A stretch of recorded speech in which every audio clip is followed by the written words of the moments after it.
Hello friends, நான் வினோத். நான் வந்து விண்டோஸ் 8.1 யூஸ் பண்ணிட்டுருக்கேன். மோஸ்ட்லி உங்களுக்கு எல்லாருக்குமே பார்த்தீங்கன்னா 8.1ல் வந்து வைஃபை அடாப்டர் ப்ராப்ளம் இருக்கும். மோஸ்ட்லி நிறைய பேருக்கு நிறைய விதமான ப்ராப்ளம் இருக்கும். அதில் ஒன்று மட்டும் நான் சொல்கிறேன் உங்களுக்கு. இது வந்து நீங்கள் எல்லா ப்ராப்ளம்ஸும் இதை நீங்கள் ட்ரை பண்ணுங்கள். எனக்கு கொஞ்சம் ஒர்க் ஆச்சு. நான் அதனால் உங்களுக்கு சொல்கிறேன். எனக்கு என்ன ப்ராப்ளம் அப்படின்னா, நானே க்ரியேட் பண்ணிக்கிட்டேன். என்னோட வைஃபை மட்டும் டிடெக்ட் ஆகாது. பார்த்தீங்களா, எல்லாமே போயிடுச்சு. இப்போ மற்ற வைஃபையும் டிடெக்ட் ஆகாது. அப்படின்னும்போது ஒரு சின்ன ஒரு ஷார்ட்கட்டான ஒரு டிப் இருக்குது. பட் இது வந்து ஒரு பெர்மனண்ட்டான ஒரு சொல்யூஷன் சொல்லிட முடியாது. பட் இருந்தாலும் நான் உங்களுக்காக செஞ்சு காட்டுறேன். அதுக்கு வந்து நீங்கள் டிவைஸ் மேனேஜர் ஓப்பன் பண்ணணும். அது ஷார்ட்கட்டாக போகணும்னா நீங்கள் விண்டோஸ் கீழே ரைட் கிளிக் பண்ணிங்கன்னா டிவைஸ் மேனேஜர் வரும். சப்போஸ் விண்டோஸ் 7 அப்படின்ற வாய்ஸ் வச்சுருந்தீங்கன்னா சர்ச் பண்ணுங்கள் டிவைஸ் மேனேஜர் அப்படின்னு சொல்லிட்டு.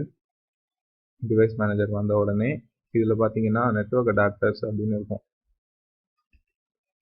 நெட்வொர்க் அடாப்டர்னா இந்த நெட்வொர்க் அடாப்டர் தான் உங்களுடைய நெட்வொர்க்கை வந்து அக்செப்ட் பண்ணிட்டு அதுதான் நீங்கள் வைஃபை யூஸ் பண்ணுறதுக்கான ஒரு டிரைவர். ஸோ இந்த டிரைவர் இங்கே இருக்கும்.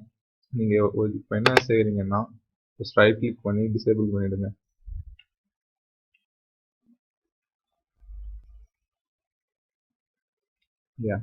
டிசேபிள் ஆகிடுச்சு பார்த்தீங்களா. உங்களுக்கு இப்போ இதுக்கு உங்களோட வைஃபை டிரைவரே டீஆக்டிவேட் ஆகிருக்கு. திரும்ப அதை நீங்கள் எனேபிள் பண்ணுங்கள்.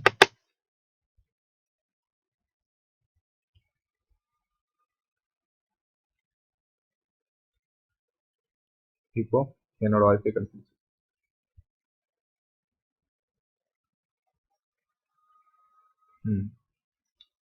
இன்டர்நெட் வந்தாச்சு.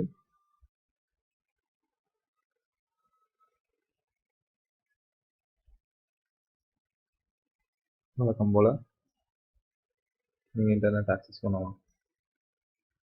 ஓகே ஃப்ரெண்ட்ஸ், பாய். தேங்க்யூ.